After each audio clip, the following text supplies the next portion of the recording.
मी आज कुंडल गावामध्ये आलो आणि मला फार आनंद झाला. मी इथून पुढचा काही वेळ तुमच्याशी संवाद साधण्याचा प्रयत्न करणार आहे. माझी खात्री आहे की कुंडल गावातली ही नागरिक मंडळी माझं म्हणणं ऐकून घेतील. खरं तर आज मला आल्यापासून ही भावना पदोपदी होती आहे की आज व्याख्यानाला मला बोलवण्याची काहीच गरज नव्हती. कारण कुंडल गावाविषयी जी काही माहिती मला मिळालेली, कुंडल गावातल्या लोकांविषयी जे काही मी जाणून घेतलं, यातल्या कुठल्याही एका माणसाला उभं केलं आणि त्याला त्याच्या गावाविषयी, त्याच्या गावामध्ये झालेल्या कार्याविषयी सांगायला सांगितलं तर मला वाटतं 1 तासाचं व्याख्यान कुठलाही माणूस करू शकेल एवढी या कुंडल गावाची क्षमता आहे, असा माझा ठाम विश्वास आहे. सगळ्यात आधी मी माझ्या सगळ्या गुरूंना वंदन करतो, माझ्या आई वडिलांच्या संस्कारांना नमन करतो आणि तुमच्यापुढे काहीतरी बोलण्याचा प्रयत्न करतो. मी या गावात शिरल्यापासून पाहत होतो की बॅनर कुठे आहेत, ढोलताशा कुठं आहे, DJ कुठं आहे, गुलाल कुठं आहे, मिरवणुका कुठं आहे, शर्ट काढून नाचणारी पब्लिक कुठं आहे, तर काही दिसलं नाही. मला असं वाटलं बहुतेक हा बाप्या गाव चुकला. आपल्याला बोलवलं होतं भलत्या गावात, आपण आलो आहे भलत्या गावात. कुंडलमध्येच बोलवलं होतं का असं मी आमच्या मित्राला सारखं विचारलं तर ते म्हणाले हो इथेच बोलवलं होतं. मी म्हटलं नक्की ते आमदारच आहेत का आपल्याला सांगताना सांगितले आमदार आहेत? तर तो म्हणला असं येड्यासारखं कार्यक्रमात बोलू नको, ते खरंच आमदार आहेत. मी म्हटलं मग ते खरंच लोकप्रिय आहेत का उगच लावले त्यांच्या नावापुढं लोकप्रिय? तो म्हणला तू आज मार खाऊनच निघणार कुंडलमधून, ते खरंच लोकप्रिय आहेत. मी म्हटलं मग गुलाल कुठं नाही, DJ कुठं नाही, JCB नाही, हार नाही, तुरे नाही, बॅनर नाही, कुणी नाचणं काही नाही. तर तो म्हणला त्यांचं जे घराणं आहे ते लाड घराणं आहे आणि ही जी कुंडल गावाची जनता आहे, हे कुंडल नुसतं गाव नाही, ही स्मार्ट सिटी आहे. मी म्हणलं स्मार्ट सिटी तर त्याला म्हणतात जिथे IT हब असतं, जिथे खूप लोक नोकऱ्या करतात, जिथे लोकांची गर्दी आहे, जिथे लोकल आहे, मेट्रो आहे, बस आहे, विमानतळ आहे. पण आज कुंडलमध्ये आल्यानंतर स्मार्ट सिटीची माझी व्याख्या बदलली. ज्या गावामध्ये देशासाठी क्रांतिकारक पाऊल उचलण्याची क्षमता आहे ती स्मार्ट सिटी आहे. ज्या गावामध्ये समाजासाठी काहीतरी करण्याचा संस्कार आईच्या पोटात असल्यापासून मिळतो ती स्मार्ट सिटी आहे. ज्या गावामध्ये आल्यानंतर, इथली माहिती घेतल्यानंतर लोकांनी आपल्या क्षमतेच्या पलीकडे जाऊन आपलं गाव कसं सुंदर, कसं छान, कसं चांगलं होईल, पर्यायाने त्याचा देशाला कसा उपयोग होईल याचा विचार करणारी माणसं आहेत, ती स्मार्ट सिटी आहेत. माझं फार भाग्य आहे की मला आज कुंडल शहरामध्ये येता आलं. मला मगाशी माहिती देताना सांगण्यात आलं की कुंडल शहराविषयी बोलताना गदी माडगुळकरांनी असं म्हणलं आहे की कृष्णाकाठचे कुंडल आता पहिले राहिले नाही. बरोबर ना? गदिमांच्या शब्दांपुढे काही बोलण्याची माझ्यासारख्या नव्या तरुणाची काही पात्रता नाही. पण एक मात्र ओळ मला आवर्जून हक्काने, अधिकाराने आणि अत्यंत सुजाणतेने म्हणावीशी वाटते. गदिमा म्हणून गेले कुंडल गाव, कृष्णाकाठचे कुंडल आता पहिले राहिले नाही, पण कुंडल गावात आलेला मी आता पहिला राहिलो नाही, हे मात्र 100% मला म्हणावंसं वाटतंय. कारण तुमच्या गावाविषयी जाणून घेण्यासारखं खूप काही आहे. तुमच्या गावामध्ये खूप काही छान छान आहे आणि मला फार अभिमान वाटला. मी आज या गावकऱ्यांशी संवाद साधण्याची संधी मिळाली. ह्या संधीचा लाभ घेण्यापूर्वी मी क्रांती अग्रणी GD बापू लाड आणि त्यांच्या पत्नी क्रांती वीरांगना विजयाताई लाड यांच्या पवित्र स्मृतीस मनापासून नमस्कार करतो. त्यांच्याविषयी सुद्धा खूप काही माहिती मिळाली. आदरणीय अरुण अण्णांना वाढदिवसाच्या मनापासून शुभेच्छा देतो. त्यांच्या अर्धांगिनी प्रमिलाताई इथे आहेत, त्यांनाही मनापासून नमस्कार करतो आणि आज बोलण्याचा प्रयत्न इथे करतो. यांचं आडनावच लाड आहे आणि यांनी फक्त कुटुंबाचे लाड न करता अख्ख्या कुंडल गावाचे लाड पुरवलेत, हे मला गेल्या अनेक वर्षांच्या इतिहासातून कळालं. असं कुटुंब देशाच्या प्रत्येक गावात जर आलं तर मला फार याच्यामध्ये काय आहे, मी मध्यंतरी भगवद्गीतेमध्ये एक शेवटच्या अध्यायामध्ये कथा आहे. मी सारखा विचार करत होतो की अरुण अण्णांना एवढं यश का मिळालं असेल, त्यांना लोकप्रियता का असेल, त्यांच्याविषयी लोक का चांगलं बोलत असतील. तर भगवद्गीतेच्या शेवटच्या अध्याय जर तुम्ही जाऊन वाचलात तर त्याच्यामध्ये असं आहे की अर्जुनाने युद्ध झाल्यानंतर कृष्णाला विचारलंय की कृष्णा, हे जे कुरुक्षेत्रामध्ये सगळे माणसं मी मारलेत, हे दुश्मन आहेत मला मान्य आहे, हे आपले शत्रू होते मला मान्य आहे, पण ते माणसं आहेत ना, कितीही नाही म्हटलं तरी त्यांना जीव होता ना. कुणाच तरी बाप आहे, कुणाच तरी लेवक आहे, कुणाच तरी भाऊ आहे, कुणाच तरी नवरा आहे, दीर आहे, जावई आहे. हे दुश्मन आहेत मला मान्य आहे, पण हे माणसं आहेत ना, मी जीव मारलेत ना एवढे. मग आता एवढं पाप माझ्या डोक्यावरती आलंय, मला आता तू पटकन तीर्थक्षेत्र सांग कृष्णा. मला तू कुठं जाऊ, मी कुणाच्या पायावर डोकं ठेवू, जिथं ही सगळी पाप धुवून निघल असं मला तू ठिकाण सांग, असं अर्जुनाने कृष्णाला विचारलं. आता कृष्ण तर कृष्ण आहे, उत्तरही तसं आहे. शेवटच्या अध्यायातली ओवी तुम्ही नक्की जाऊन वाचा. कृष्ण म्हणाला, सकल तीर्थाची ये धुरे, जिये का माता पितरे, तया सेवेसी किर शरीरे लोण कीजे. याचा अर्थ असा की अर्जुना, तुला जगातलं कुठलंही पाप धुवून काढणारं एक तीर्थक्षेत्र मी सांगतो, जिथं गेल्यानंतर कुठल्याही माणसाचं पाप धुवून निघतंच. तुला जर पाप धुवून काढायचं असेल तर त्या तीर्थक्षेत्रावरच तू डोकं टेकव आणि तिथंच तू जाय, आणि ते म्हणजे तुझ्या आई बापाचे पाय. जगातलं कुठलंही पाप धुवून काढणारं एकच तीर्थक्षेत्र आहे, ते म्हणजे आपल्या आई वडिलांचे पाय. त्याच्याशिवाय दुसरं तीर्थक्षेत्र कुठलंही नाही की जिथं गेल्यानंतर, जिथं डोकं टेकवल्यानंतर तुमची पापं धुवून निघतील. मग पुन्हा एकदा मी अण्णांच्या कार्याकडे आलो, त्यांच्या लोकप्रियतेकडे आलो, त्यांच्या विचारांकडे आलो. मला असं वाटतं की त्यांनी त्यांच्या विचारांनी जो त्यांच्या आई वडिलांच्या पायावरती जे त्यांचं मस्तक त्यांनी ठेवलेलं आहे, आयुष्यभरासाठी त्या कार्यासाठी वाहून घेतलेलं आहे, त्याचं फलित आज कुंडल गावातली लोक तुमच्यासमोर जे बसलेले आहेत, कारण त्या आशीर्वादातून तुम्हाला जे मिळालेलं आहे ते आज हे फलित आहे. आज खरं सांगतो, या गावातून माझे खऱ्या अर्थाने डोळे पांढरे झाले. त्याचं पहिलं कारण 80% जनता पांढऱ्या कपड्यात आहे. सगळे बापडे. मला असं वाटलं आपलंही चुकलं काय की, म्हणून मी अर्ध पांढरं घातलं, अर्ध ठेवलं हिरवं, कारण शेवटी तरुण आहे म्हटल्यानंतर अर्ध हिरवळही पाहिजे ना. तर म्हणून मी आल्यानंतर कपडे बदलले. म्हटलं इथं जनता सगळी पांढऱ्या कपड्यात आहे, आपणही पांढऱ्या कपड्यात जावं. ते येऊन फार आनंद झाला. आता मी इथे बोलणारा कोण, हा बाप्या कोण आलाय बरं, तुमच्यापेक्षा, तुमच्या अनुभवापेक्षा अर्ध माझं वय आहे, हा काय बोलणार. तर माझं नाव संकर्षण कराडे, मी परभणीतला आहे. मराठवाड्यामध्ये आमच्या परभणी गाव आहे. माझी स्वतःची एंगेजमेंट, मराठीत ज्याला साखरपुडा असं म्हणतात, माझी स्वतःची एंगेजमेंट 15 दिवस पुढे ढकलली होती, कारण प्यायलाच पाणी नव्हतं. पाहुणे आले तर पाजायचं काय. आमच्याकडे फुलपात्रातही पाणी भरून ठेवतात, साठवून ठेवतात, जसं आपण बकेटीत ठेवतो ना.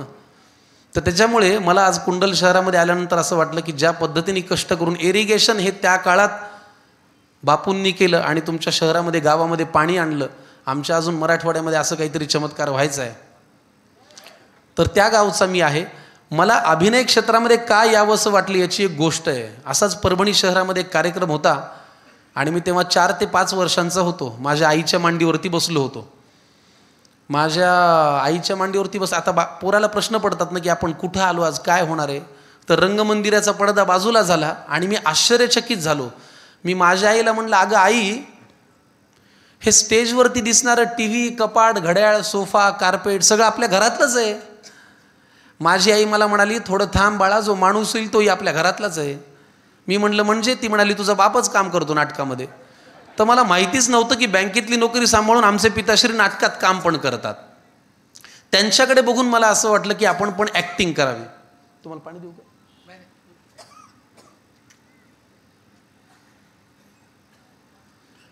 वडिलांकडे बघून मला असं वाटलं की आपण पण ॲक्टिंग करावी. आता ॲक्टिंग क्षेत्रामध्ये येऊन 16-17 वर्ष झाली मुंबईत काम करतो. पण आज जो परिचय माझा दिला तसा परिचय आजपर्यंत माझा कुणी करून दिला नव्हता. इतका छान माझा परिचय करून दिला. एक तर त्यांच्या पायावर लोटांगणच की त्यांनी माझं नाव चांगलं उच्चारलं. एक तर आधीच आमचं आडनाव कराडे, त्यात वडिलांचं गोविंद, माझं संकर्षण. जगाच्या पाठीवर कुठं माझं नाव नीटच घेत नाही. तो मध्यंतरी ब्लड टेस्ट केली होती, त्याच्यावर नाव लिहून आलं होतं शंकर सिंग खुराणा. अरे मी मराठी आहे, पंजाबी आहे का बरं, रक्त घेणारं तरी पाहावं ना की पगडी आहे का नाही. शंकर सिंग खुराणा कुठून आलं. त्यात आमच्या आईवडिलांना काय खास माहीत नाही, त्यांनी माझ्या धाकट्यापासून नाव अधोक्षज ठेवलंय. माझा एक सख्खा मामा त्याला लहानपणापासून घटोचकतच म्हणतो, अधोक्षज कधी म्हणलाच नाही. पण आज या आमच्या साहेबांचं फार कौतुक की त्यांनी माझं नावही चांगलं उच्चारलं, परिचय पण चांगला करून दिला. नाही तर मालिकेचे नाव दणकावून चुकीचे घेतात. मला सासू हवी नावाची मालिका मी एकदा केली होती. तर एका परिचयाच्या माणसानं आमचं परिचय करून देताना सांगितलं की ह्याला सासू नको आहे. म्हटलं पाहिजे, हवी हवी असं मालिका आहे. मालिकेचे नाव आम्ही सारे खवय्ये तेही चुकीचं घेतात. पण आज या साहेबांनी परिचय फार चांगला करून दिला, मला तेही फार छान वाटलं की कुंडल शहरातली माणसं अभ्यास करून आलेल्या पाहुण्यांविषयी बोलतात. नाही तर आलेल्या पाहुण्याला कार्यक्रम चालू असताना तुमचं नाव काय असं माईकवर हात ठेवून लोक विचारतात. त्यालाही निर्लज्जपणे सांगावं लागतं माझं नाव संकर्षण कराडे. पण ठीक आहे, आज साहेबांनी खूप चांगला परिचय करून दिला. तर मी हे सांगत होतो की मी अभिनय क्षेत्राकडे वळलो कसा. तर वडिलांना स्टेजवरती पाहिलं आणि की मला पण वाटलं अभिनय करावा, पण आता ॲक्टिंग करावं वाटलं की लगेच मुंबईला गेलं आणि संधी मिळाली असं काही होत नाही. थोडंसं स्ट्रगल करावं लागतं, कुठेतरी कुणाला तरी काम मागावं लागतं, पैसे मिळत नाहीत, मग जपून राहावं लागतं. मग त्यावेळेला मी माझ्या वडिलांना म्हटलं की मला पण ॲक्टिंग करायची आहे. तर माझे वडील तेव्हा मला म्हणाले तुझं वय आत्ता चौथीला तू आहेस, 9 वर्षांचा आहेस, तुला आधी शिक्षण पूर्ण करावं लागेल. मग मी BSc कॉम्प्युटर MBA मार्केटिंग केलं. पण बालवाडीमध्ये असताना माझ्या वडिलांना असं मला वाटलं की त्यांनी याच्याकडून काहीतरी अभिनयाचा उतारा करून घ्यावा. मग त्यावेळेला काय करून घ्यायचं म्हणून माझ्या वडिलांनी माझ्याकडून पहिल्यांदा छत्रपती शिवाजी महाराजांचा एक संवाद पाठ करून घेतला. हा संवाद मी तुम्हाला का सांगतोय, कारण ज्या वाचनाविषयी आत्ता लाडसाहेब बोलले ते वाचन आयुष्यात किती महत्त्वाचं आहे. माझ्या वयाच्या 6व्या वर्षी मी पहिल्यांदा तो संवाद पाठ केला होता. हा संवाद छत्रपती शिवाजी महाराज त्यांच्या आईंशी म्हणजे जिजाऊंशी करतायत. जिजाऊंना थोडीशी चिंता आहे की आपलं लेकरू आता युद्धाला जाईल, छातीवरती वार झेलायची वेळ येईल. तेव्हा मासाहेबांना छत्रपती शिवाजी महाराज धीर देत आहेत. आणि त्यावेळेचा संवाद आणि शब्द काय आहेत बघा की मासाहेब आपली इच्छा हीच आपली आज्ञा, मासाहेब आपली इच्छा हीच आपली आज्ञा आणि आपल्या आज्ञेचे पालन करणे हे तर आमचे कर्तव्य. गनिमांच्या ताब्यात असलेल्या त्या कोंडाण्यावर मराठ्यांचा ध्वज फडकावा हे आपले स्वप्न साकार केल्याशिवाय मासाहेब या शिवबाला आता झोप येणार नाही. ही रात्र सरायच्या आत कोंडाण्याची कवाडं आतल्या बाजूने उघडून दाखवू तरच भोसल्यांची औलाद म्हणून घेऊ. तानाजी मालुसऱ्यांसारख्या मराठ्यांच्या मनस्वितेचे मानदंड पराक्रमाच्या वेळी पंचप्राणांची पर्वा न करता प्रयत्नांचीच पराकाष्ठा करणारे परमवीर जीवाचे जोडीदार असताना मासाहेब या कोंडाण्यावरच काय पण हिंदुस्थानातल्या यच्च यावत गडावर मराठ्यांच्या विजयाची पताका फडकल्याशिवाय राहणार नाही. हे वाक्य माझ्या वडिलांनी पहिल्यांदा माझ्याकडून पाठ करून घेतलं आणि विश्वास ठेवा ते लक्षात राहिलं, ते पाठ झालं. कारण केवळ वाचनाची आवड लहानपणापासून लागली होती. मग हळूहळू मुंबईमध्ये काम करायला लागलो तेव्हा एक स्पर्धा आली 2008 साली, महाराष्ट्राचा सुपरस्टार. त्याच्यामध्ये आम्हाला सांगितलं होतं की तुमची ओळख जरा वेगळ्या पद्धतीने करून द्या. मग त्यावेळेला मी माझी मुंबईत गेल्यानंतरची पहिली वहिली कविता केली, ज्या कवितेमध्ये माझं नाव गाव पत्ता पाणी सगळं कोंबायचा मी प्रयत्न केला. आणि आमच्या परीक्षकांना म्हटलं की वारशाने लाभले हे अभिनयाचे आकर्षण, नाट्यवेड्या या देहाचे नाव आहे संकर्षण. आईबापाकडून जो वारसा आला, वारशाने लाभले हे अभिनयाचे आकर्षण, नाट्यवेड्या या देहाचे नाव आहे संकर्षण. उमजेल असेच काव्यलिखाण अन सप्तसुरांची जाण आहे, रंगभूमीत श्वास माझा अभिनयातही प्राण आहे. मग आता स्पर्धा झी मराठीची होती, त्यांचंही मला कौतुक करून आलं. मग पुढे लिहिलं की झी मराठी चालविते ही अभिनयाची नवी पर्वणी, गावोगावी आले कुणी गेले कुणी टिकले कुणी, गाव माझे सांगतो ऐका जरा ओळीतुनी, फार पूर्वी बोलले कुणी जगात जर्मनी भारतात परभणी. अशी ओळख करून दिली आणि मग तिथून पुढे हळूहळू लिखाणाची आवड मला लागली. आता या लिखाणाच्या आवडीमध्ये मला मोलाची मदत झाली ती पुस्तकांची. लहानपणापासून ज्या पद्धतीची मी पुस्तकं वाचत गेलो, मला लोक आजकाल बिंदास म्हणतात की बरं काय आहे, मराठी भाषेची गंमत अशी आहे की तुम्ही बोलाल तशी बोलली जाते, तुम्ही वळवाल तशी वळते. मला आजकाल लोक खुल्या दिल्यानं मोठ्यानं म्हणतात तुमची आईची कविता सादर करा, तर अर्धा मिनिट लागतो कळायला की ते आपल्याला शिवी देत नाही आहेत, आईच्या कवितेची फरमाईश करत आहेत. तुमच्या आईची कविता म्हणल्यावर काय समजावं. त्यांना असं म्हणायचं असतं तुमची आईवरची कविता सादर करा. पण बोलताना मराठी भाषेची गंमतच तशी आहे. आता बघा, मध्यंतरी तुम्हाला वाचनाची कशी गंमत आहे सांगतो. आज गावागावातून अनेक मुलं मुंबई पुण्याकडे येतात. आत्ता मी स्टडी सर्कलला सुद्धा भेट दिली जे इथे तुम्ही उभारला आहे. मध्यंतरी आनंद यादवांचं एक पुस्तक मी वाचलं होतं, झोंबी आणि नांगरणी. त्याच्यामध्ये तो मुलगा 10वी पास येतो, शेतामध्ये काम करणाऱ्या बापाला प्रगती पुस्तक दाखवतो आणि म्हणतो की मी पास झालोय, मला रत्नागिरीला शिकायला जायचंय. तर बाप म्हणतो ह्या प्रगती पुस्तकाचा काही उपयोग नाही, तो टराठरा फाडून टाकतो आणि चिखलामध्ये फेकून देतो. मुलाला राग येतो, तो म्हणतो मी एवढं 10वी पास झालो, तुम्ही चिखलामध्ये फेकून दिलं प्रगती पुस्तक. तर बाप त्याला म्हणतो याचा काही उपयोग होणार नाही, तुला शेवटी शेतीतच काम करायचं. त्याचं म्हणणं असतं मी शेती करीन पण शिक्षण पूर्ण करून शेती करीन. फाटलेलं प्रगती पुस्तक तो शेतीच्या चिखलामधून उचलतो, त्याला चिकटवतो आणि रत्नागिरीकडे जाणाऱ्या बसमध्ये स्वतःच जाऊन बसतो. त्यावेळेला त्या मुलाने जे मत मांडलंय ते मत किती महत्वाचं आहे बघा. तो मुलगा म्हणतो रानातल्या चिखलाने चिकटवलेलं प्रगती पुस्तक खिशात ठेवून मी रत्नागिरीकडे जाणारी एसटी मध्ये बसलो होतो. आज कुंडल गावामधून जर काही मुलं प्रगती करायसाठी मुंबई पुण्याकडे जात असतील, शहरांकडे जात असतील, ज्यांना प्रगती करायची इच्छा मनामध्ये असेल, त्यांच्यासाठी हा उतारा किती महत्त्वाचा आहे की गावातल्या रानातल्या मातीनं चिकटवलेलं प्रगती पुस्तक खिशात घालून मी रत्नागिरीकडे जाणाऱ्या एसटी मध्ये बसलो होतो. माझ्या गावाकडे जाणारी झाडं सपासपा मागं पडत होती, माझ्या कानाला आणि डोळ्याला माझ्या रानातला गार वारा लागत होता. इतक्यात पायाला काहीतरी जड लागलं म्हणून मी खाली वाकून पाहिलं तर माझ्यातल्या पायातल्या शिलपरीला चिखलाचा गोळा चिकटला होता. मी काडीनं तो चिखलाचा गोळा काढला, हातामध्ये घेतला, एसटीच्या बाहेर फेकणार. इतक्यात त्या मातीच्या गोळ्याकडे नीट पाहिलं आणि ओळख पटली. म्हणलं अरे ही तर माझ्या रानातलीच माती आहे. मग तो चिखलाचा गोळा एसटीच्या बाहेर फेकून देण्यापूर्वी तो चिखलाचा गोळा मी हातात ठेवला आणि त्याला म्हणलं चल तू माझ्याबरोबर रत्नागिरीला, म्हणजे तुलाही मी शिकवून दाखवतो की शिकून रानातल्या मातीला सुद्धा कसं कान, नाक, डोळं आणि रुपडं काढता येतंय. एवढ्या स्ट्रगल नंतर एखादा मुलगा शिक्षणासाठी जेव्हा शहराकडे धावतो तेव्हा त्या मुलाला शिक्षण घेता येतं. आज सुदैवाने आपल्या भोवतालच्या काही माणसांकडे बघून आपल्याला हे पटतं की आज आपल्यावरती ती वेळ नाही की आपल्याला शिक्षणासाठी इतक्या पद्धतीचं स्ट्रगल करावं लागेल. स्ट्रगल कुणालाही चुकलेला नाही, तुम्हालाही चुकला नाही, मलाही चुकला नाही, चुकणारही नाही, भविष्यातही तो होईल. पण हे सगळं करत असताना आपलं कुटुंब महत्त्वाचं असणं फार महत्त्वाचं आहे. कुटुंब गरजेचं आहे. कुटुंब आपल्या भोवताली असणं, आपल्या पाठीशी असणं फार महत्त्वाचं आहे. मध्यंतरी मी आईवरती जी कविता लिहिली होती ती मला कशी सुचली याचाही मी तुम्हाला एक गोष्ट सांगतो. गणपतीसाठी मी परभणीला गेलो होतो आणि गाडीमध्ये बसलो. माझ्या आईला म्हणालो येतो. आपल्याला आता छान वाटतं ना, लोक आपल्याला ओळखतात, सही घेतात, फोटो काढतात. मी थोडा शहाणपणा करत आईला बाय केला तर आमची आई म्हणली की बाकी काही करू नको, मुंबईला गेल्यावर शांतपणे झोप, पोटभर खात जा आणि डोक्याला काही लावून घेऊ नको. मी अख्खा प्रवासभर हा विचार करत होतो की आपण कितीही नावलौकिक मिळवला तरी आपल्या आईचं स्ट्रगल फक्त 3 वाक्यापुरतं असतं. पोरगं जेवलंय का, पोराची झोप झाली आहे का आणि पोराला काही त्रास तर नाही ना. ह्या 3 वाक्याच्या पलीकडे आपल्या आईला दुसरं काहीही सुचत नाही. आणि म्हणून मी त्यावेळेला आईवरची ती कविता लिहिली की आज म्हणलं स्वतःला जाब विचारावा, आईसाठी आपण काय करतो आढावा घ्यावा. आज प्रत्येकाने कमवणाऱ्या न कमवणाऱ्या तरुण वयातल्या कुठल्याही वयातल्या माणसांनी आज म्हणलं स्वतःला जाब विचारावा, आईसाठी आपण काय करतो आढावा घ्यावा. आपण पहाटे उठलोय आणि आई दुपारी, असं कधी घडलंय? बरं आपण जेवायच्या आधी आईचं ताट आपण कधी वाढलंय? तुम्ही घरी येताना आईसाठी कधी काय आणता? तुम्ही सांगा. तुमच्या स्वतःच्या आईचा फेवरेट कलर कोणता? आईला हवं ते मिळू दे अशी प्रार्थना कधी केली आहे? आई सारखी करत असते, पोराला पाहिजे ते मिळू दे, पण पोरांनी आईला हवं ते मिळू दे अशी प्रार्थना कधी केली आहे?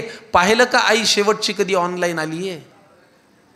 तिच्या बर्थडेची पार्टी तिच्या मैत्रिणींना बोलवून देतो, जे आपण करत नाही, आई करते. तिच्या बर्थडेची पार्टी तिच्या मैत्रिणींना बोलवून देतो, तिने केलेला पसारा कधी आपण आवरतो? तरीही बाळाला कोणी बोललं की तिचं मन येतं भरून. आपण काहीही नाही केलं पोरांनी तरीही बाळाला कोणी बोललं की तिचं मन येतं भरून. आपण बोलताना विनाकारण शिव्या आईवरून. लक्षात ठेवून बाळांसाठी ती सतत हात पसरते, कधी नशिबापुढे, दैवापुढे, देवापुढे की याचं चांगलं होऊ दे. लक्षात ठेवून बाळांसाठी ती सतत हात पसरते, पण स्वतःची मात्र दुपारची बीपीची गोळी विसरते. आईची आईहून बाळांनो कधीतरी वागा न, तिचा खडबडीत हात हातात घेऊन एकदा बघा न. कितीही कर्तृत्व गाजवा तुम्ही, झेप कमी पडते. आईनी कडेवर घेतल्यावरच आपली उंची वाढते. कितीही कर्तृत्व गाजवा तुम्ही, झेप कमी पडते. आईनी कडेवर घेतल्यावरच आपली उंची वाढते. उगाच कशाला ते अध्यात्म आणि श्रद्धेच्या गप्पा हाणता? आईच्या पोटी जन्माला येताना देव कुठे म्हणता? आईला सतत मुलांचा ध्यास, त्यांच्याच प्रेमाची धुंदी. बाळांनी गंमत आणली नाही तरी आई सदा आनंदी. त्यामुळे नका करू स्पर्धा कुणाशी, नकोच कुणाचा हेवा. आजच्या काळामध्ये खूप स्पर्धा आहे, डिप्रेशन आहे, स्ट्रेस आहे, एन्झायटी आहे, पण नका करू स्पर्धा कुणाशी, नकोच कुणाचा हेवा. जग जिंकायचंय का तुम्हाला, आईच्या पायावर डोकं ठेवा. जग जिंकायचंय का तुम्हाला, आईच्या पायावर डोकं ठेवा. आज मला यांच्याकडे बघून फार मनापासून बरं वाटलं की आपणही ज्या पद्धतीने कुटुंबाला मान देऊन आपल्या क्षेत्रामध्ये काम करण्याचा प्रयत्न करतो ते फार महत्त्वाचं आहे. आज माझे बरेच मित्र मला म्हणतात की तू शूटिंग करताना, नाटकाचा प्रयोग सुरू करताना आजही आईवडिलांना फोन करतो, तू आता वयाने मोठा झालास. पण मला आधार वाटतो की आईवडिलांना फोन केल्यानंतर माझं जे काम आहे ते काम चांगलं होईल याचा विश्वास मला वाटतो. वेगवेगळे विषय हाताळताना कविता करण्याचा प्रयत्न करत असतो. मध्यंतरी मी टकल्यांवरती एक कविता केली होती. आज तुमच्या गावामध्ये जेवढे पांढरे सदरे घातलेले आहेत तेवढे टकलेही आहेत, हे मी पाहिलं. कुंडलमधले लोक विचार खूप करतात असं माझ्या लक्षात आलेलं आहे. टकल्यांवरती कविता करताना माझे वडील मला म्हणाले ही कविता थोडी रिस्की आहे, अंगलट येऊ शकते. मी त्यांना म्हटलं 2-4 वर्षात मलाही पडणार आहे, तेव्हा मी स्वतःसाठी म्हणेन, आज दुसऱ्यासाठी म्हणतो. बघा ही टकल्यावरची कविता तुम्हाला आवडते का? मध्यंतरी लिहिली होती की जळी स्थळी काष्टी पाषाणी कुठेही आपल्याला दिसतं आणि प्रत्येक घरात बघा तुम्ही एकतरी टकलं असतं. बरं टकल्याचे काय वेगवेगळे प्रकार आहेत बघा. जसे लाडवाचे प्रकार असतात, नाचणीचे, बेसनाचा, तसं टकल्याची व्हरायटी आहे. फक्त एक कृपा करा, विनंती आहे की टकल्यावरची कविता ऐकताना आजूबाजूला बघू नका, नाही तर सादर करायचो मी आणि अंगलट यायची तुमच्या. जळी स्थळी काष्ठी पाषाणी कुठेही आपल्याला दिसतं आणि प्रत्येक घरात बघा तुम्ही एकतरी टकलं असतं. बरं असंही नाही की टकलं व्हायला म्हातारच व्हावं लागतं, बापाच्या आधीच पोरांचं आजकाल लवकर शहाळं पिकतं. बरं टकल्याला स्वतःला प्रॉब्लेम नसतो, भोवतालचे त्याला छळतात. तुम्ही नीट निरीक्षण करा, टकल्याला स्वतःच्या टकलेपणाचा अजिबात प्रॉब्लेम नसतो, बाजूच्याला इंटरेस्ट असतो. अरे हे टकलंही काय की तुला करायचंय काय, तू गपचूप बस ना. टकल्याला स्वतःला प्रॉब्लेम नसतो, भोवतालचे त्याला छळतात. गेले रे केस म्हणून उरलेले उपटून काढतात. पण जेव्हा पडायला लागतं ना टक्कलन, केस लागतात गळू. तुम्हाला काय माहित पुरुषांची व्यथा, जेव्हा पडायला लागतं ना टक्कलन, केस लागतात गळू. वेगवेगळ्या आकारात उघडी पडते गुळगुळीत टाळू. काहींच्या अगदी दर्शनीय भागात अशी तारेची घासणी उरते. बघून घ्या, 4-5 घासणाही आहेत आपल्या मंडपात.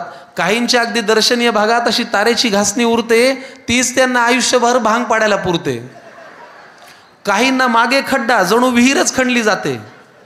काहींना मागे असा खड्डा जणू विहीरच खणली जाते. काहींचं घर जातं पडून, फक्त कंपाऊंड वॉलच राहते. बरं काहींची टाळू तर अशी मऊ जणू बेसनाचा लाडूच दिसावा. काहींची टाळू तर अशी मऊ जणू बेसनाचा लाडूच दिसावा. असं वाटतं हळूच जाऊन त्याच्यावर काजूचा काप खोचावा.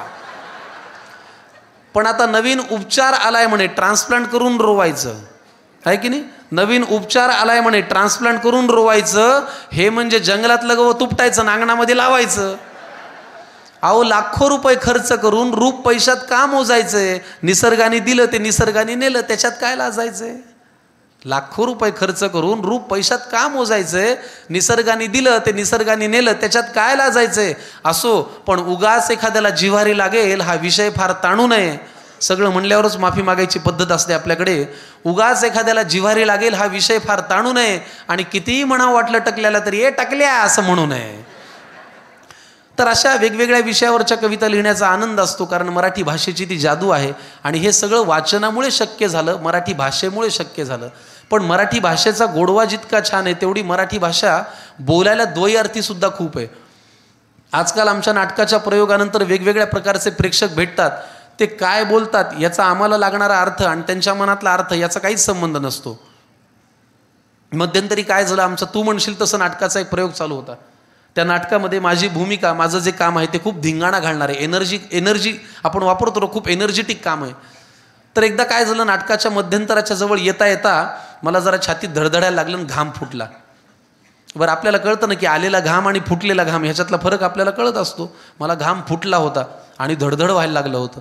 तर आमच्या एका कर्मचाऱ्याने अनाऊन्स केलं की संकर्षण कराडेंना त्रास होतोय, जरा कोणी डॉक्टर असेल तर त्यांनी पटकन मागे या. तर मी खुर्चीवरती बसलो, दीर्घ श्वास. बरं कर्मधर्म संयोगानं होतं काय, आपण इंटरनेटवरती वाचलेल्या बातम्या आणि घडणारी घटना याचं साधर्म्य असतं. आपण सकाळीच वाचलेलं असतं 35 वर्षीय तरुणाचा हार्ट अटॅकने मृत्यू, आणि तसंच आपल्याला नेमकं होत असतं. मग भीती वाटते, आपल्यालाही धडधडते, काय होतंय बाबा. मग एक माणूस आला धावत पळत, अगदी काळजीने आला. मला म्हणा बाकीच्यांना विचारलं कुठे आहेत संकर्षण कराडे, कुठे आहेत? तर ते म्हणाले का इथं बसलेत. माझ्या जवळ आला, मला म्हणाला काय होतंय तुम्हाला? म्हटलं धडधडत आहे आणि घाम येतोय. तर मला म्हणाला कुठं धडधडत आहे? मी म्हटलं अजून तरी माझ्या शरीरात धडधडायची हीच एक जागा आहे बाबा, अजून तर वेगळ्या जागी कुठं धडधडलं नाही. मग अजून काय त्रास होतोय? म्हटलं घाम येतोय. मला म्हणाला काही BP शुगरचा त्रास? म्हटलं नाही. काही व्यसनं आहेत का, सिगरेट दारू? म्हटलं अजिबात नाही. अजून काय त्रास होतोय? म्हटलं धडधडते आणि घाम येतोय. सकाळी काय खाल्लं होतं? म्हटलं घरचं जेवलो होतो. बरं, मग मला म्हणाला एखाद्या डॉक्टरला दाखवा ना. मी म्हटलं मग तुम्ही कोण आहेत? मला म्हणलं नाटकाचा पहिला अंक झाला, मी सेल्फी घ्यायला आलो होतो. सेल्फीनं तर दुनिया एवढी पागल झाली, तुम्हाला खरं सांगतो. अर्धं नाव आमचं माहितीही नसतं, पण सेल्फी घेण्यासाठी लोक पुढे येतात. तर असंही प्रसंग अशाही नाटकाच्या वेळेला घडतात. जनरली काय होतं, महिला मंडळीसुद्धा भेटायला येतात. त्यांनी निवडलेले कौतुकासाठी निवडलेले शब्द आणि पोचणारा अर्थ याचाही संबंध नसतो. हे सांगण्याचा मतितार्थ एवढ्या करता की प्रेक्षकांच्या भेटण्यावरती एक मध्यंतरी कविता लिहिली होती, ती तुम्हाला ऐकवण्याचा प्रयत्न करतो. महिला मंडळी भेटायला येतात, त्या म्हणतात अहो काय मस्त केलं हो तुम्ही, छान स्टॅमिना आहे तुमचा. आता आपले वेगळेच इंडिकेटर लागतात. पाहण्यासारखा चेहरा तिच्या नवऱ्याचा होतो. अगं काय बोलायली ग, जरा दमान बोल ना. बरं त्या थांबतही नाही, त्या दुरा पुन्हा म्हणतात मस्त केलं ह्यांनी, छान स्टॅमिना आहे, आपण पुरा येऊ. अहो कुठंतरी भूमिका म्हणा, कलाकृती म्हणा. बोलताना मराठी भाषेची गंमत एवढी होते, त्यामुळे मध्यंतरी प्रेक्षकांच्या भेटीवरती कविता लिहिली होती. बघा तुम्हाला पटतीये का? की कार्यक्रमाच्या नंतर रंगतो कार्यक्रम खरा. म्हणजे हा कार्यक्रम रंगला नाही रंगला तरी काही फरक पडत नाही, नंतर जे भेटून लोक बोलतात त्याची फार मजा असते. कार्यक्रमाच्या नंतर रंगतो कार्यक्रम खरा, प्रत्येक प्रेक्षकाची भेटायची वेगळीच तऱ्हा. काही त्यांच्या प्रेमाचं मला रौद्र रूप दावतात, कमावलेली सगळी ताकद त्या शेखँडमध्येच लावतात. काही लोकांना इतकी हौस असते शेखँड जोर लावून करायची, त्यांना असं वाटतं तालमीत कळवलेलं सगळी ताकद आपण या शेखँडमध्येच लावली पाहिजे. प्रयोगाच्या कार्यक्रमाच्या नंतर रंगतो कार्यक्रम खरा, प्रत्येक प्रेक्षकाची भेटायची वेगळीच तऱ्हा. काही त्यांच्या प्रेमाचं मला रौद्र रूप दावतात, कमावलेली सगळी ताकद त्या शेखँडमध्येच लावतात. तोंडातून माझ्या शब्दांऐवजी फक्त अशी हवा येते, माझीच अंगठी माझ्या बोटांचा जोरदार चावा घेते. मला त्यांची भीती वाटते जे फोटोसाठी मोबाईल समोर आणतात, काढल्या जाणाऱ्या फोटोला एक शेवटचा म्हणतात. तुला मरायचं तू मर ना, तू मला कशाला घेऊन मरतो, शेवटचा कशामुळं? मला त्यांची भीती वाटते जे फोटोसाठी मोबाईल समोर आणतात, काढल्या जाणाऱ्या फोटोला एक शेवटचा म्हणतात. शेवटचा म्हणजे या फोटो नंतर नेमकं काय घडणार आहे? फोटो काढल्यावर हा बापडा का मी स्वतः मरणार आहे? काही येऊन बोलतात फार उत्तम, जे म्हणायचं तेच म्हणतात. ही पण सवय काही लोकांना असते, तुम्हाला बघा आठवतायत का? काही येऊन बोलतात फार उत्तम, जे म्हणायचं तेच म्हणतात, पण बोलता बोलता कळत न कळत तोंडाजवळ तोंड आणतात. त्यांनी सोडलेल्या उच्छ्वासांचा माझ्यासाठी श्वास होतो, त्यांनी इंटरव्हलला हाणलेल्या वड्यांचा मला खमंग वास येतो. काही भेटायला येऊन म्हणतात सर जवळ या की. ही काय मागणी आहे फोटो काढताना? जवळ या की काय आग्रह आहे? हे कडवं मी का लिहिलं माहिती आहे का? जनरली महिला मंडळी जेव्हा फोटो काढायला येतात तेव्हा मी असा उभा राहतो, हातावर हात ठेवून. एकदा एक मॅडम मागे आल्या, मला म्हणे सर असं नका उभा राहू, अंगावर हात टाका. आता अंगावर हात टाकण्याचा अर्थ काय होतो? मी तरीही म्हणलं अहो ताई मी कशाला, तुमचा नवरा सोबत आहे, त्याला सांगा ना अंगावर हात टाकायला. ते सेल्फीसाठी एवढं येडं होतं, ते मला म्हणे सर मी फोटो काढतो तुम्ही टाका अंगावर हात. म्हणून लिहिलं. काही भेटायला येऊन म्हणतात सर जवळ या की, हे आमचं बाळ आहे याला तुम्ही कडेवर घ्या की. आता या गुटगुटीत प्रसंगाला मी तोंड कसं द्यायचं? अहो ते तुमच्या कष्टाचं फळ आहे, त्याला मी का घ्यायचं? पण हे जरी म्हणलं तरी प्रेक्षक कलाकार हे एकमेकांशिवाय व्यर्थ आहेत, आणि तुम्हीच जर भेटून बोलला नाही तर भेटीला काय अर्थ आहे की नाही? प्रेक्षक कलाकार हे एकमेकांशिवाय व्यर्थ आहेत, आणि तुम्हीच जर भेटून बोलला नाही तर भेटीला काय अर्थ आहे? त्यामुळे जोवर श्वासात श्वास आहे मी मनोरंजन मोलाचं देईन. हे वचन आहे की जोवर श्वासात श्वास आहे मी मनोरंजन मोलाचं देईन. तुम्ही फक्त टाळी वाजवा हो मी पुन्हा येईन, तुम्ही फक्त टाळी वाजवा मी पुन्हा येईन. हे सगळं शक्य का होतं? तर आपल्या मराठी भाषेमुळे, मराठी वाचनामुळे होतं आणि निरीक्षणामुळे होतं. निरीक्षणामध्ये माणसं एवढी वेगवेगळी भेटतात. आज समाजामध्ये मगाशी लाड सरांनी भाषणामध्ये तरुणांना खूप काही गोष्टी सांगितल्या. खरंच आज तरुणांकडे पाहिल्यानंतर तुमच्या भोवताली कोण माणसं आहेत याच्यावरती ठरतं तुम्ही पुढे काय होणार आहात, की तुमच्या आयुष्यात काय येणार आहे. इंग्लिशमध्ये एक फार सुंदर वाक्य आहे, what you are doing with what you have determines what you will get in the future. तुमच्या आत्ता हातामध्ये जे आहे त्याच्याशी तुम्ही कसं वागता आहात त्याच्यावरती ठरतं तुमच्या हातात उद्या काय येणार आहे. त्यामुळे तुमची संगत निवडताना, माझ्यापेक्षा आज अनुभवाने वयाने खूप मोठी माणसं आहेत, पण जे तरुण ज्यांच्या घरी आहेत, संगतीचा परिणाम फार महत्त्वाचा आहे. माझ्या सुदैवाने मला माझ्या घरातली माणसं, घराच्या बाहेरची माणसं इतकी चांगली भेटली की ज्यांनी मला कामासाठीच धडपडायची सवय लावली, ज्यांनी मला कामासाठीच अहोरात्र जागायची सवय लावली, ज्यांनी मला कामासाठी कितीही प्रवास झाला तरी न थकण्याची सवय लावली. त्यामुळे तुमच्या भोवतालची माणसं चांगली असणं फार महत्त्वाचं आहे.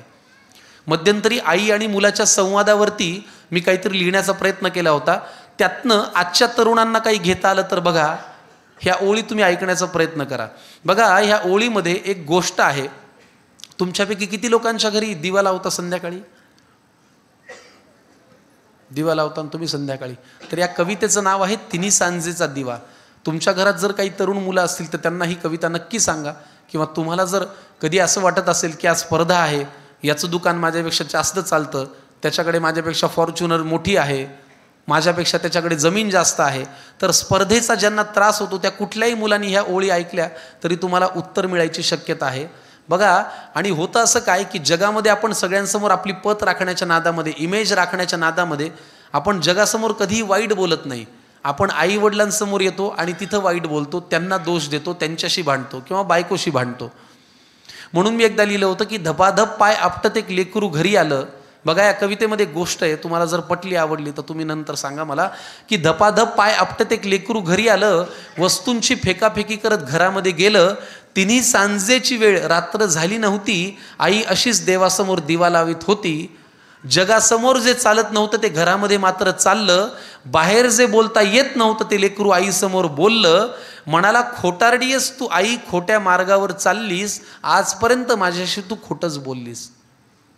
आईला म्हणाला बरं का पोरगं, धपाधप पाय आपटत एक लेकरू घरी आलं, वस्तूंची फेकाफेकी करत घरामध्ये गेलं, तिन्ही सांजेची वेळ रात्र झाली नव्हती, आई अशीच देवासमोर दिवा लावित होती. जगासमोर जे चालत नव्हतं ते घरामध्ये मात्र चाललं, बाहेर जे बोलता येत नव्हतं ते लेकरू आईसमोर बोललं. म्हणाला, खोटारडीयस तू आई, खोट्या मार्गावर चाललीस, आजपर्यंत माझ्याशी तू खोटंच बोललीस. आशीर्वाद देताना काय म्हणतेस की माझं काहीच अडणार नाही आणि माझ्या बाबतीत कधीच काही वाईट मुळी घडणार नाही. आशीर्वाद देताना तू काय म्हणतेस की माझं काहीच अडणार नाही आणि माझ्या बाबतीत कधीच काही वाईट मुळी घडणार नाही. आईपासून काय लपतंय तिच्या लक्षात आलं. तिने बाळाला घोटभर पाणी प्यायला दिलं. हुंदक्यांमधून वाट काढत पाणी पोटात गेलं. आई म्हणाली, आता सांग तुला काय झालं. जनरली आई हेच करते, पोरगं तणतण करत आलं की आधी पाणी देते, शांत हो म्हणते. हुंदक्यांमधून वाट काढत पाणी पोटात गेलं. आई म्हणाली, आता सांग तुला काय झालं. तो म्हणाला, लोक आई विचित्र झालेत फार, सतत सगळे माझ्यावरती खाऊन असतात खार. त्यांच्या त्या अशांत अस्वस्थ नजरा मला कळतात, जाणवतं मला माझ्यावरती ते खूप खूप जळतात. बरं, माझ्याविषयी माझ्या माघारी बोलतात लोकांजवळ, मी पुढे जातोय ना माझा का पोटात यांच्या कळ. बरं, वाईट याचं वाटतं की या वाईट लोकांचा एक संघ झालाय आणि मी वाईट वागत नसून यांनी मला बाजूला केलाय. हे नेहमी होतं की आपण वाईट वागत नसतानाही वाईट याचं वाटतं की या वाईट लोकांचा एक संघ झालाय आणि मी वाईट वागत नसून यांनी मला बाजूला केलाय. आई म्हणाली, बाळा तुला माझा प्रश्नच नाही कळला. मी तुला काय झालं म्हणाले, तू त्यांचा त्रास सांगितला. आई म्हणाली, बाळा तुला माझा प्रश्न नाही कळला. मी तुला काय झालं म्हणाले, तू त्यांचा त्रास सांगितला. सोडून दे ना, तुझ्यावरती ते हसतायत का रुसतायत, कारण तुला पूर्ण करायची स्वप्न ही तुझ्याच डोळ्यांना दिसतायत. त्यामुळे तुझ्या अपयशाची लोक पाहतायत ती सगळी स्वप्ने खोटी कर. दुसऱ्यांची रेघ पुसण्यापेक्षा तू स्वतःची मोठी कर.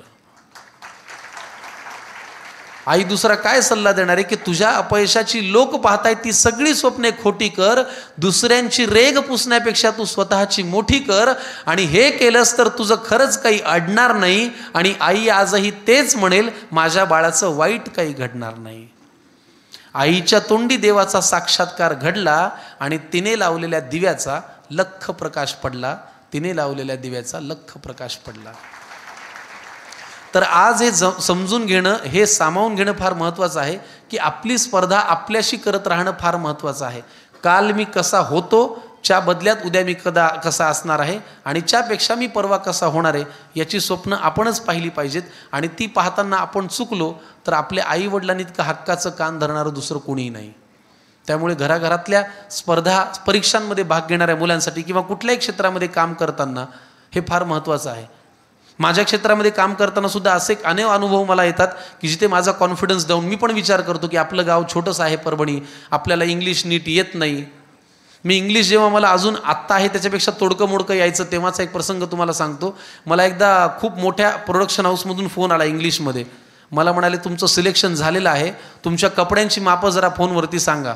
आणि त्या असं मला म्हणाल्या इंग्लिशमध्ये. बरं, आपल्याला इंग्लिशमध्ये संवाद सुरू केल्यानंतर आपल्याला फक्त 2च शब्द येतात, येस आणि स्पीकिंग. तिकडून आवाज आला, can I speak to Sankarshan Karade. म्हणलं येस स्पीकिंग. इथं आमचं परभणीचं इंग्लिश संपलं होतं. मग मला म्हणाल्या your congratulations, you are selected for the audition and what is your waist size. म्हणलं वेस्ट साईज? आता वेस्ट म्हणजे वाया जाणे एवढंच मला माहिती. तर त्या म्हटल्या वेस्ट साईज काय? म्हटलं मॅडम 2 मिनिट रुको, आवाज नाही आ रही. असं आमच्या परभणीच्या हिंदीमध्ये मी सांगितलं आणि फोन ठेवून दिला. माझ्या एका मित्राला फोन केला जो इंग्लिश शाळेमध्ये शिकला होता. त्याला म्हटलं अरे मित्रा, वेस्ट म्हणजे काय? तो म्हटला वाया जाणे. मी म्हटलं मग ती बाई वाया जाण्याचा नंबर काहून विचारायली? तो म्हटला पागल आहे का रे? त्यांनी विचारलं काय? म्हटलं त्या म्हणतायत की may I know your waist size. तो म्हटला अरे वेस्ट म्हणजे कंबर. म्हटलं अरे बाप. मग फोन केला, म्हटलं yes madam my waist size is 32.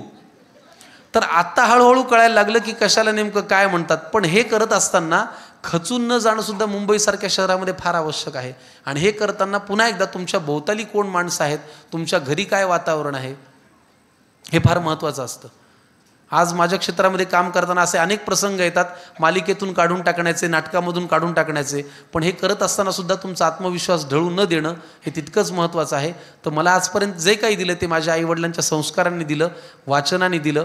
आणि आत्ता मध्यंतरी देवा झिंजाड्यांचं एक पुस्तक वाचलं होतं, 1 भाकर 3 चुली. त्याच्यामधली काही वाक्य फार माझ्या लक्षात राहिली, ती तुम्हाला सांगतो. बघा, एक कष्ट करायला जाणारा मुलगा आहे जो शहरात जातो आणि त्याची आई त्याला पत्र लिहिते. 2 गोष्टी फार महत्त्वाच्या आहेत की आपलं गाव सोडून जेव्हा आपण परक्या गावात जाऊन यश मिळवण्याचा प्रयत्न करतो तेव्हा परक्या गावात जाऊन काम करणाऱ्या माणसानं पोटात शिरून राहावं. तुला कितीही नाही पटलं तरी तुझंच बरोबर आहे बाबा असं म्हण आणि पुढे चाल. कालांतराने त्याचं त्याला पटेल की त्याचं बरोबर नव्हतं, तुझं बरोबर होतं. हे पहिलं वाक्य, पोटात शिरून राहावं, प्रगती करून घ्यावी. आणि दुसरं, कष्टाला पर्याय एकच, फक्त कष्ट. माझी आई मला नेहमी सांगते की कष्ट करून माणूस मरत नाही, तितका आळसानी मरतो. तर खरंच आहे, कष्टाला एकच पर्याय, दुसरा काहीच नाही, कष्ट. आणि ते करत राहण्याचा ध्यास घेत राहणं, तो करत राहणं, हीच आज काळ्या दगडावरची रेघ आहे. मला वाटतं त्याच कष्टाच्या मार्गावरती लाड परिवार चालते. मी पुन्हा एकदा अण्णासाहेबांना वाढदिवसाच्या मनापासून शुभेच्छा देतो.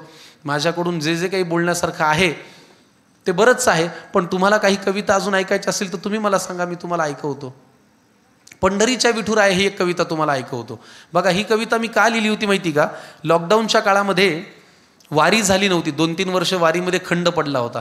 तेव्हा बाबा महाराज सातारकर आले होते माझा कट्ट्यावरती, ABP माझाच्या.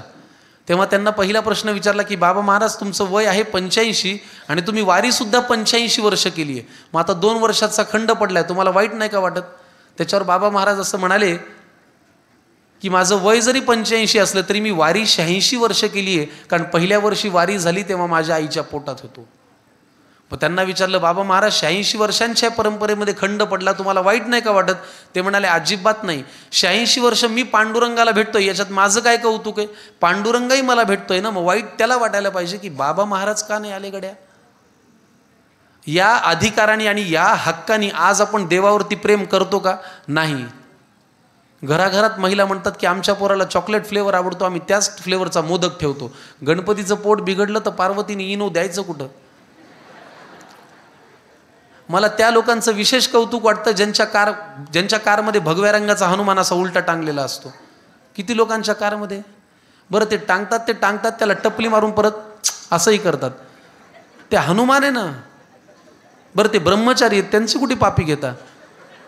पण आपली भक्ती आता इतकी बदलली आहे, आपण आपल्या सोयीनुसार देवाला बदललंय, देवाला आपण आपल्या सोयीनुसार वागवलंय. माझी आजी मला शिकवून गेली आहे की देवानी वाईट केल्यानंतर तुला तेव्हाच जाब विचारता येईल जेव्हा तो चांगलं करत असताना तू त्याचे आभार मानलेले असशील. तर देवाशी संवाद होणं फार महत्त्वाचं आहे. आणि त्या काळात पांडुरंग कुठे कुठे दिसला ही भावना माझ्या मनात आली, म्हणून मी वारकऱ्याच्या तोंडी हा संवाद लिहिला की पंढरीच्या विठुराया कस काय रे, बरं आहे का. एक वारकरी पांडुरंगाशी बोलतोय की पंढरीच्या विठुराया कस काय रे, बरं आहे का, यंदा वारी नाही म्हणे. हा खरं आहे का. पंढरीच्या विठुराया कस काय रे, बरं आहे का, यंदा वारी नाही म्हणे. हा खरं आहे का. म्हणजे आम्ही यंदा रखमाईन पांडुरंगाला पाहायचं नाही. म्हणजे आम्ही यंदा रखमाईन पांडुरंगाला पाहायचं नाही. अरे लेकरांनीच कसं आपली आईन बापाकडे यायचं नाही. नाही आम्हाला काही अडचण नाही, आम्ही डोळे झाकून घेतो. आम्हाला काहीच अडचण नाही, आम्ही डोळे झाकून घेतो. नुसतं श्री हरी म्हणलं की तुझा चेहरा येतो. पण विचार करे बाबा, तुला खरंच जमल का. विचार करे बाबा पांडुरंगा, तुला खरंच जमल का.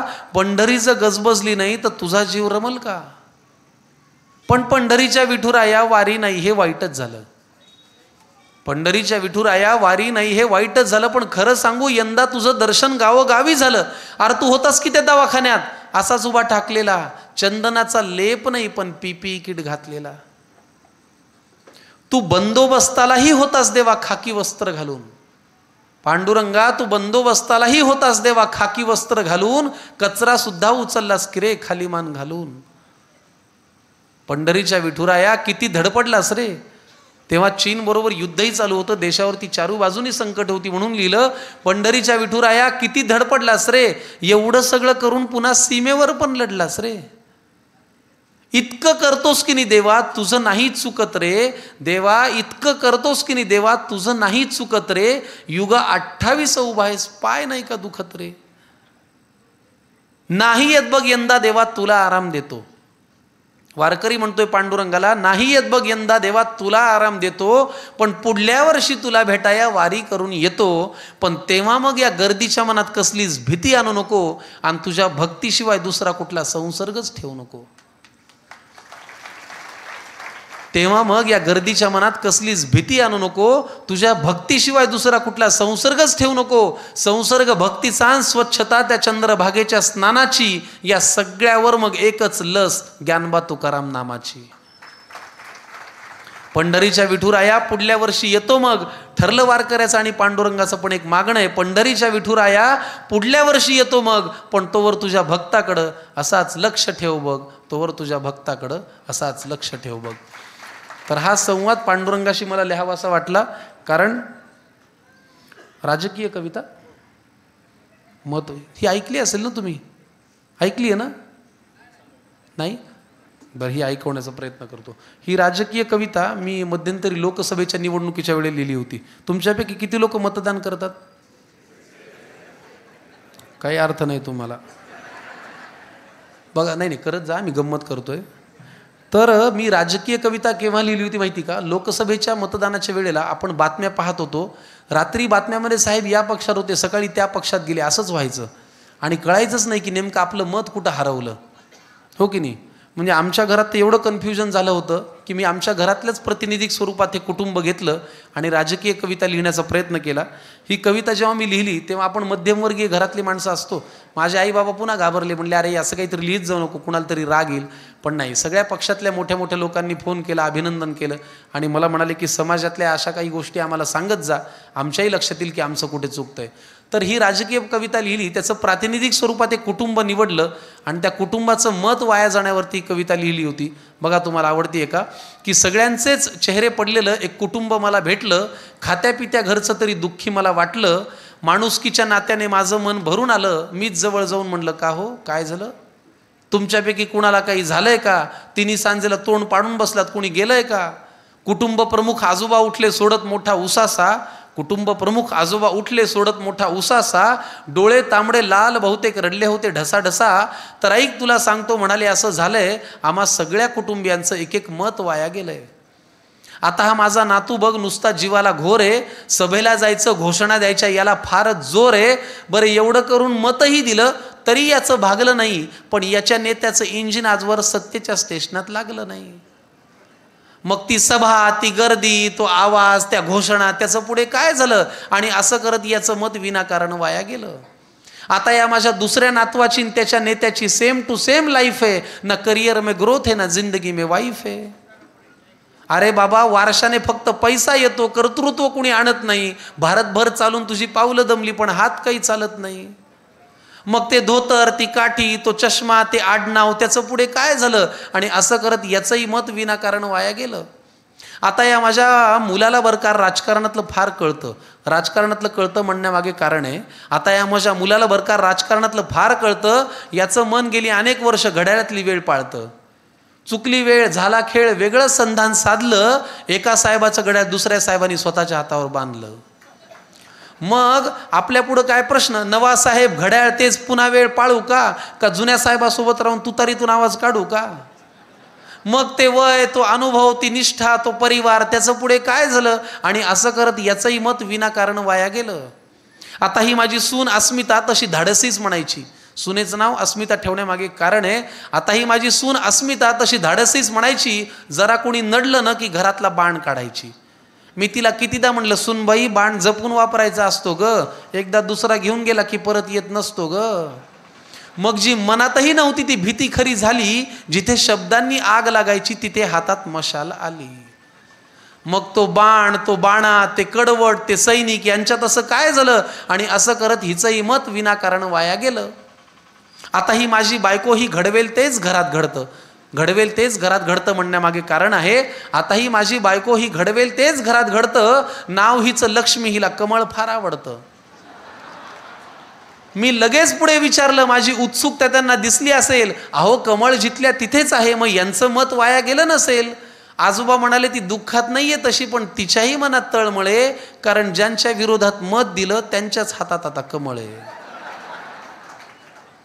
मग ते विरोधक, हे सत्ताधारी, हे प्रामाणिक, ते बाजारी, यांच्यात असं काय झालं? आणि याच्यामुळे हिचंही मत आता वाटतंय वाया गेलं. त्यामुळे पुढाऱ्यांनो, तुम्ही कितीही पक्ष बदलून म्हणालात की हाच माझा पक्ष आहे, तरी एक गोष्ट लक्षात ठेवा की आमचं तुमच्याकडे लक्ष आहे.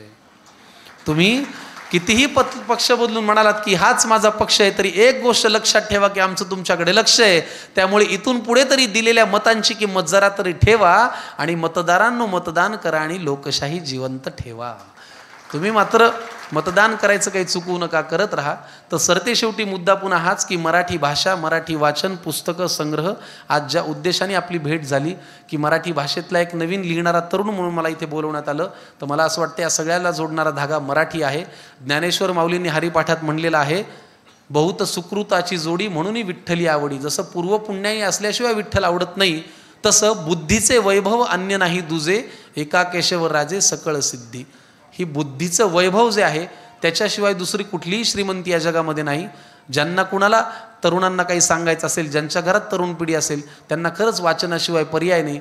मग अशी एक विरोधाभास एवढा छान झाला, लाडसाहेब मोबाईल वापरू नका असं म्हणत होते. नेमका तेव्हा मी मोबाईलवर काहीतरी करत होतो. मी म्हटलं ह्यांनी जर मागे पाहिलं तर यांना असं वाटेल कुठून हा प्रमुख पाहुणा बोलवला, हाच मोबाईल वापरतो. पण माझाही भर वाचनाकडे जास्त असतो मोबाईलपेक्षा. तुम्हाला माझ्या कवितांमधून काही घेण्यासारखं वाटलं असेल तर ते नक्की घ्या. आशीर्वाद द्या की कुंडल गावामध्ये पुन्हा पुन्हा येण्याची संधी मिळेल आणि मी नक्की येईल. पुन्हा एकदा मला फार छान वाटलं तुमच्या गावामध्ये येऊन. समृद्ध आहे, आनंद घेणारं आणि आनंद देणारं निसर्गाच्या कुशीतलं गाव आहे. तुमच्या गावातली देशाविषयीची धारणा आणि भावना अशीच कायम ठेवा. एक देशावरची कविता ऐकवतो आणि आजचं माझं बोलणं इथं पूर्ण करतो. आजकालचा आपला सगळा वेळ हा कसा वाईट आहे, तो कसा वाईट आहे, हे कसं चांगलं नाही हे म्हणण्यात जातो. पण मला नेहमी असं वाटतं की आपल्याकडे जे चांगलं आहे त्याच्याविषयी चांगलं बोललं गेलं पाहिजे. देशाविषयी चांगलं बोलणारी ही एक कविता ऐकवतो आणि आज इथे बोलणं थांबवतो की भिन्न भाषा, भिन्न राज्ये, वेगवेगळा वेश आहे, संस्कृतीने नटलेला हा भारत माझा देश आहे. या देशाचं कौतुक केलं पाहिजे. भिन्न भाषा, भिन्न राज्ये, वेगवेगळा वेश आहे, संस्कृतीने नटलेला हा भारत माझा देश आहे. कष्टाचा खातो घास आम्ही, सोन्याचा निघतो घरात धूर, सचिनची बॅट आमची आहे, आमचा आहे लताचा सूर. साहित्य कला विज्ञानातही सुवर्णाक्षर गिरवायचंय, साहित्य कला विज्ञानातही सुवर्णाक्षर गिरवायचंय आणि येत्या काही वर्षात आम्हाला महासत्ता म्हणून मिरवायचंय. विनंती करतो भावांनो, अनावश्यक खिसा भरू नका, 4 घास कमी खा पण भ्रष्टाचार तेवढा करू नका. विनंती करतो भावांनो, अनावश्यक खिसा भरू नका, 4 घास कमी खा, पण भ्रष्टाचार तेवढा करू नका. सलोख्याने राहू अशी मनाशी गाठ बांधू, सलोख्याने राहू अशी मनाशी गाठ बांधू, रमजान दिवाळी साजरी करू आणि आनंदाने नांदू. काय कुणाची बिशाद आता अन काय कुणात आहे दम, मनात ठेवा देशाला आणि म्हणा वंदे मातरम, मनात ठेवा देशाला म्हणा वंदे मातरम. परत एकदा वाढदिवसाच्या खूप शुभेच्छा देतो त्यांना. निरोगी, दीर्घ, सुखी, समाधानी आणि ऐश्वर्य संपन्न आणि तुमच्या प्रेमाचं आयुष्य लाभावं अशी मी परमेश्वराकडे प्रार्थना करतो. कुंडल गावातल्या सगळ्या नागरिकांना मनापासून नमस्कार करतो. आणि आईवरती आपण सर कविता सादर केली, वडिलांच्यावर सुद्धा असेल तर शेवटची विनंती. शेवटची नका म्हणून मला भीती वाटते. नेमका हा शेवट कुणाचा ते कळत नाही, यांचा का माझा का कार्यक्रमाचा. मला शेवटचा फोटो, शेवटची विनंती म्हणलं की पोटातच गोळा येतो. पर त्यात आपल्याला रात्रभराचा प्रवास असतो, उद्या शूटिंग असतं, नाना विचार डोक्यात येतात. आज बरं का वडिलांवरती लिहिलं होतं. आज मला फार छान वाटलं की तुमच्या वडिलांच्या समाजसेवेचा वारसा तुम्ही एवढा मोठा घेऊन जाताय. बघा, कुठल्याही बापाची ही कविता नीट ऐका. मी माझ्या वडिलांकडे बघून, बरं मी माझ्या पोरांवरती ही कविता लिहिली होती. तुम्हाला एक आनंदाची बातमी सांगू का? कुंडल आनंदाची बातमी सांगू. बरोबर 4 वर्षांपूर्वी मी जुळ्या बाळांचा बाबा झालोय. एक मुलगा आणि एक मुलगी. मला ह्याच्यात टाळ्या वाजवण्यासारखं काही नाही, नॅचरल आहे. हा, म्हणजे मी जर म्हटलं असतं की 15-16 वर्ष प्रयत्न करावे लागले तर ठीक होतं,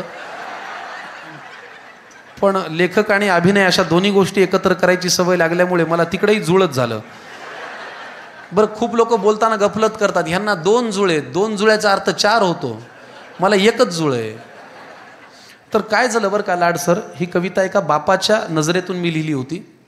एके दिवशी नाटकाच्या दौऱ्यावरनं मी पहाटे घरी आलो. माझी मुलं तेव्हा 9 महिन्यांची झाली होते, एक मुलगा आणि एक मुलगी. माझ्या मुलाने मोठा आ केला. 9 महिन्यांचं झालं होतं, ते आपलं लोळत होतं पोरग. त्याने मोठा आ केला. त्याच्या तोंडात काहीतरी पांढरं अडकलेलं मला दिसलं.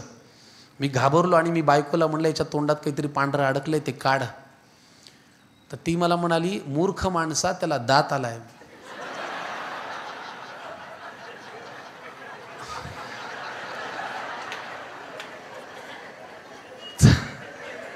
बरं, ती आधीच नागपूरची असल्यामुळे बोलतीये काय, त्याचा अर्थ काय, मनात काय, हे काहीच कळत नाही, कारण ती नागपूरची. तुम्हाला तर कळलं असेल मला काय म्हणायचं, हो की नाही.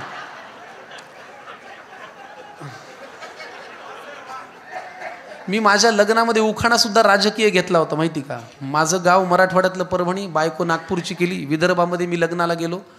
बरं, विदर्भामध्ये ना विचित्र प्रकार आहेत काही. त्यातला एक प्रकार म्हणजे घोडा नाचवणे. आता घोडा नाचवणे मला माहिती नव्हतं. माझं लग्न 30 एप्रिलला झालं. तापमान 48 डिग्री.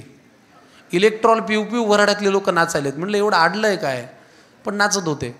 तर 6.5-7 फुटाचा तो घोडा होता, त्याच्यावरती या गाढवाला बसवलं होतं. आणि थोड्या वेळाने नाचणं झाल्यावर, घोडा नाचवणे म्हणजे नवरदेवाचा चेहरा गेला पाहिजे सूर्याकडं. घोड्याचे 2 तंगडे वर आणि ते असं 2 पायावर नाचतं. मला उतरल्यावर बायको म्हणे, ही आमच्याकडं पद्धत आहे म्हणे घोडा नाचवायची. म्हटलं तुम्ही घोडा नाचवला का नवर काय, आता ठीक आहे, पण ते तेव्हापासून जो मी नाचतोय तो नाचतोच आहे, आज 10 वर्ष झाले. तर जुळ्या बाळांवरती ही कविता लिहिली होती. तर बायको म्हणाली, मूर्ख माणसाला त्याला दात आलाय. म्हणलं दात कधी आला. तर ती म्हणाली, रात्री तर नव्हता, पहाटे आला असेल म्हणे. मी म्हणतो तू काही बोलतीस का ग मूर्खासारखं. ती म्हणे, तू मूर्ख आहेस का काही विचारायला, 9 महिन्याच्या बाळाला दात नाही ते काय शेपूट येईल का. तर मुद्दा बरोबर होता, पण मला वाईट याचं वाटलं की आज घराघरात ही परिस्थिती आहे की आई आणि बाबा एवढे बिझी असतात की पोरांना मोठं होताना पाहता येतं का. नाही, घराच्या बाहेर पडतो तेव्हाही पोरं आडवे असतात झोपलेली, आणि घरी येतो घराघरात वडील म्हणतात की आम्हाला कळलंच नाही तू कधी 25 वर्षांचा झाला. आपण मनात म्हणतो काही म्हणता का हो बाबा पागल झाल्यासारखं, पण ते खरंच आहे ना. पोरं मोठे कधी होतात बापाला पाहताच येत नाही. बरं, गरजेचं नाही ना की बापानीच पाहिलं पाहिजे पोरांना मोठं होताना, पोरांनी पाहिलं पाहिजे ना की बापाचं डोकं पांढरं झालं कधी. म्हणून लिहिलं, मोठं व्हायचंय वाहनं इतकी घाई काय. एका वडिलांच्या नजरेतून पोरांसाठी की अरे आत्ता नव्हे का काही महिन्यात तुमच्या घरात लहान मुलं असतील ना, तर ती भराभर मोठी होतात, त्यांचं बालपण सरून जातं. की आत्ता नव्हे का काही महिन्यांपूर्वी जन्म तुमचा झाला, रात्री 1:40 तुम्ही मला बाबा केला. आत्ता नव्हे का काही महिन्यांपूर्वीच जन्म तुमचा झाला, रात्री 1:40 तुम्ही मला बाबा केला. 9 महिने त्या गोड बातमीतच मी अजूनही सुखावतोय. इकडे बोळक्यात तुमच्या वर खाली दुधी दाट डोकावतोय. बरं खोटं रडून बोलवता येते आता जवळ तुम्हाला माय, मोठं व्हायचंय व्हा इतकी घाई काय? कळायला लागलं तुम्हाला कुठल्या बटनाने म्युझिक वाजतं, पोरं हुशार व्हायला लागतात. कळायला लागलं रे तुम्हाला कुठल्या बटनाने म्युझिक वाजतं, किती चावी दिल्यावर टाळ्या पिटणारं भावलं नाचतं. पेज नको तुम्हाला आता ताटातलं हवं असतं. जाणलं तुम्ही अंधार केला तरी खोलीत घाबलायचं नसतं. बरं दुडदुडत येऊन दाराशी तुम्ही करता टाटा बाय, मोठं व्हायचंय व्हा इतकी घाई काय? बरं भरभर धावाल तुम्ही, उचलून आम्ही कोणाला घ्यायचं?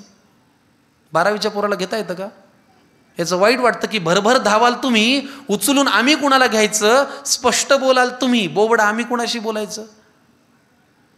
भरभर धावाल तुम्ही, उचलून आम्ही कुणाला घ्यायचं? स्पष्ट बोलाल तुम्ही, बोबडा आम्ही कुणाशी बोलायचं? हळूहळू सुटेल तुमची दुपट घुटी लंगोटी, येणार नाही रे मग चिव काऊ दाणा खाण्यासाठी. मग बोट सोडूनही पडेल तुमचा आता घराबाहेर पाय, मोठं व्हायचंय व्हा ना यार इतकी घाई काय? आणि सगळ्यात शेवटचं कडवं लिहिलं जे प्रत्येक बाप आपल्या मुलांना म्हणतो. मुलं कितीही मोठी झाली तरी बापाची एकमेव अपेक्षा असते, आणि बाप कधीच म्हणत नाही मोठं होऊ नका, तो म्हणत असतो व्हायचंय तेवढं मोठं व्हा, मी आहे ना.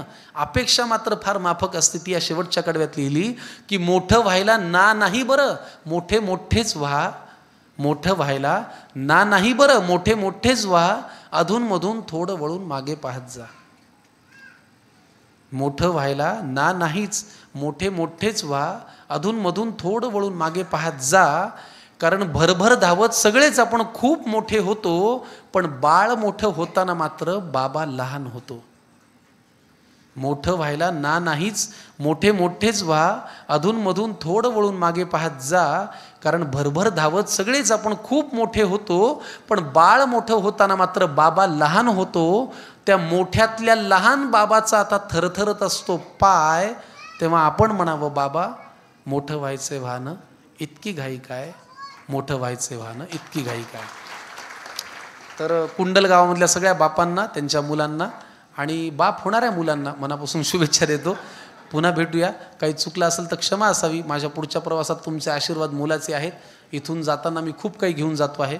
तुमची समाजसेवा, तुमची जिद्द, तुमची क्रांती आणि तुमचे आशीर्वाद. पुन्हा एकदा लाड सरांना वाढदिवसाच्या शुभेच्छा देतो. तुम्हाला सगळ्यांना मनापासून नमस्कार करतो. भेटत राहूया. धन्यवाद. एक असं नम्रतेची विनंती आहे, आभार व्यक्त केल्याशिवाय कोणीही उठायचं नाही आहे. मी विनंती करतो आहे प्रतिनिधी हायस्कूल कुंडलचे माजी मुख्याध्यापक CY जाधव सर, आपण आभार व्यक्त करण्याकरता मंचावरती या. पुणे पदवीधर मतदारसंघाचे लोकप्रिय आमदार, आपल्या सर्वांचे मार्गदर्शक, क्रांती उद्योग आणि शिक्षण समूहाचे प्रमुख आदरणीय अरुणांना लाड यांच्या वाढदिवसानिमित्त जी अभिष्ट चिंतन सोहळा समिती आहे, या सोहळा समिती